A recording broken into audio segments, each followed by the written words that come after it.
everyone, welcome back to another video. Today we'll talk about the second jurist of sociological school, Eugene Ehrlich. Sociological school हमने already पिछली video में चालू कर दिया है and we have talked about Leon Duguit. उसकी जितनी भी थ्योरीज और व्यूज और कंट्रीब्यूशन है to the sociological school we have already dealt with it.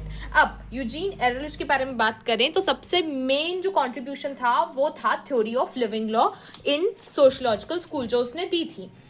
Early life में Eugene was a professor of Roman law in university in Austria. अगर उसकी हम अर्ली लाइफ की बात करें तो वो रोमन लॉ पढ़ाता था इन यूनिवर्सिटी ऑफ ऑस्ट्रिया. अब now let's talk about his views. Like Savigny, he believed in spontaneous evolution of law, but he did not hang on past and conceived law in the context of existing society and thus evolved his theory of living law. Savigny जो है वो हमारा historical school का jurist और ये बोल रहे हैं कि सैविग्नी की ही तरह वो मानता था कि लॉ स्पॉन्टेनियसली आया है, लॉ इमीडिएटली आया है, लॉ डेवलप नहीं हुआ है टाइम के साथ बट इमीडिएटली अभी के अभी आया है. वो ये मानता था. कौन? यूजिन. Like Savigny he believed in spontaneous evolution. पर क्योंकि सैविग्नी अपना हिस्टोरिकल स्कूल का जूरिस्ट है तो वो development in the past past की डेवलपमेंट में देखता था लॉ की. पर यहाँ पे यूजीन हमारा सोशलॉजिकल स्कूल के बारे में बात करता है तो वो बोल रहा है कि लॉ ऑलरेडी एग्जिस्ट करता है. कहाँ करता है? इन दी सोसाइटी. वो ऑलरेडी लॉ एग्जिस्ट करता है सोसाइटी में, ये मानता था. Thus he evolved his theory of living law और इसने अपनी थ्योरी दी लिविंग लॉ की. अब लिविंग लॉ क्या होता है हम सबसे पहले ये जानते हैं. According to him institutions of marriage, domestic life, inheritance, possession, contract govern the society through living law which dominates the life. Simple सी बात है. Marriage, domestic life, inheritance, possession, ये सब ऐसी चीज़ें जो सोसाइटी में बहुत ज़्यादा एग्जिस्ट करती है. शादी एग्जिस्ट करती है, इनहेरिटेंस एग्जिस्ट करती है, पोजेशन एग्जिस्ट करती है, कॉन्ट्रैक्ट लॉ बहुत ज़्यादा एग्जिस्ट करता है. तो इसी को यूजीन जो है वो लिविंग लॉ मानता था. कैसे लिविंग लॉ? कॉन्ट्रैक्ट का हमारे पास क्या है? कॉन्ट्रैक्ट लॉ 1872 और कॉन्ट्रैक्चुअल रिलेशनशिप्स ऑलरेडी एग्जिस्ट करते हैं सोसाइटी में. इंस्टीट्यूशन ऑफ मैरिज, हमारा हिंदू मैरिज एक्ट, हमारा मुस्लिम लॉ ऑफ मैरिज, ये भी ऑलरेडी, स्पेशल मैरिज एक्ट, ये भी ऑलरेडी एग्जिस्ट करते हैं. क्योंकि सोसाइटी में मैरिजेस एग्जिस्ट करती हैं इसलिए ये लॉ इनके जरिए लिविंग लॉ जो है बन जाते हैं. फिर वी हैव इनहेरिटेंस, हमारे जो विल्स हैं, हमारी वसीहत जो होती है, हमारा सक्सेशन है, हिंदू सक्सेशन एक्ट, ये जो है ऑलरेडी एग्जिस्ट करते हैं क्योंकि सोसाइटी में इनहेरिटेंस एग्जिस्ट करता है. तो इसके हिसाब से सोसाइटी जो है उसके जो लीगल इम्प्लीकेशंस हैं या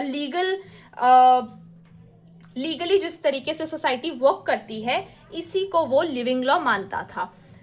according to him institution of marriage, domestic life, inheritance control and govern the society, है ना, through living law which dominates human life. यही चीज़ें सोसाइटी को गवर्न करती है, यही चीज़ें सोसाइटी में पाई जाती हैं और ये भी अपने में ही एक लॉ होती है जिसकी वजह से ह्यूमन लाइफ एग्जिस्ट करती है. Now let's move forward. What does it says further? That by living law he meant extra legal controls. यहाँ पे I have written by living law he meant extra legal controls which regulate social relations of man. ऐसी legal rules, ऐसे legal laws जो कि social relation मतलब men का society में relation govern करते हो उसको वो लिविंग लॉ बोलते हैं. हम लिविंग की बात क्यों कर रहे हैं? क्योंकि वो अभी एग्जिस्ट कर रहा है. हम लॉ को लिविंग क्यों बोल रहे हैं? क्योंकि वो सोसाइटी में जितने भी इंस्टीट्यूशन है सोसाइटी में बहुत सारे पार्ट्स में एग्जिस्ट कर रहा है. लिविंग मतलब साथ में रह रहा है, हमें पता नहीं चल रहा है बट लॉ हमारे साथ में रह रहा है. कैसे रह रहा है साथ में? क्योंकि मैरिज कौन गवर्न करता है? लॉ गवर्न करता है. इनहेरिटेंस कौन गवर्न करता है? लॉ करता है. तुम लॉ के बाहर जाके तो मैरिज कर नहीं सकते. जो लॉ में लिखा है उसके हिसाब से अगर मैरिज करोगे तो वैलिड मानी जाएगी, राइट? तुम अगर कोई चीज का पोजेशन ले रहे हो, अगर तुम कॉन्ट्रैक्ट बना रहे हो तो कॉन्ट्रैक्ट को कौन गवर्न करता है? लॉ गवर्न करता है. इसलिए वो लॉ को लिविंग मान रहा है यहाँ पे क्योंकि it already exist in society and it regulates the social relations of humans. Then he says that Ehrlich's theory of living law says that law need not to be necessarily created by state or applied by courts or have a coercive compulsion behind it, but it's created by life of groups living within the society. एलरिच का मानना था कि law वो नहीं है जो state बनाती है, लॉ वो नहीं है जो गवर्नमेंट बनाता है, पार्लियामेंट बनाती है, या फिर लॉ वो नहीं है जो कोर्ट्स अप्लाई करवाते हैं। लॉ ऑलरेडी लाइफ में, डेली लाइफ्स में हमारी लॉ ऑलरेडी ह्यूमन सोसाइटी में एग्जिस्ट करता है। ये एलरिच अपनी इससे बता रहा है कि ऑलरेडी छोटे छोटे ग्रुप्स में, थोड़े थोड़े पार्ट में, मतलब आपको डेली लाइफ में आपको लॉ एप्लीकेबल होते हुए दिखेगा। ये एलरिच बोलने की कोशिश कर रहा है कि जरूरी नहीं जो लॉ है वो हमारा गवर्नमेंट बनाए या कोर्ट बनाए, हमको लॉ अगर आप देखो तो हर छोटी छोटी चीज में आपको लॉ दिखेगा। Now Eldridge made an intensive study of various legal systems by comparative method and came to conclusion that law develops by conscious efforts.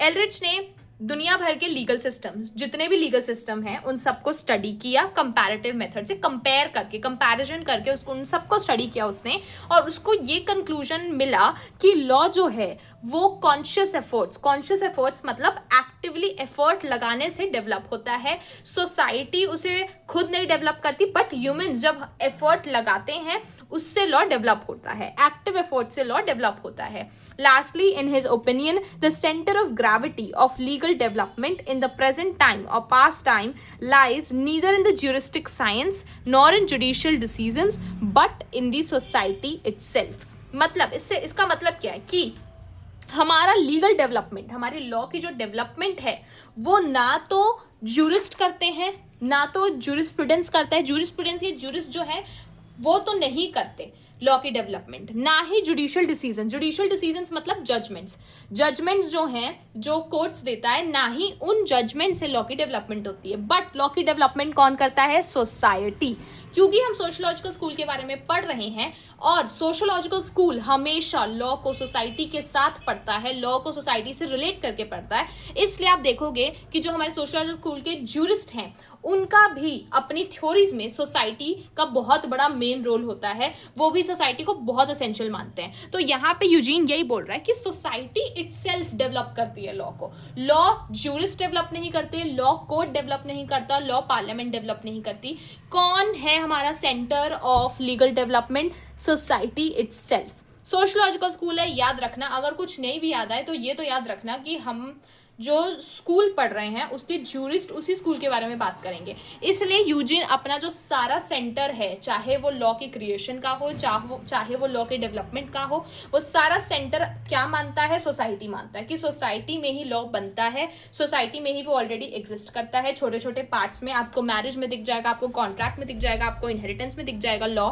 इसी चीज़ को वो लिविंग लॉ बोलता है, और एंड में वो बोलता है कि लॉ डेवलप भी सोसाइटी से ही होता है। So that's what Eugene meant in his views, in his contribution. ये अपना यूजीन था। नेक्स्ट हमारा जो जूरिस्ट है वो है रॉस्को पाउंड।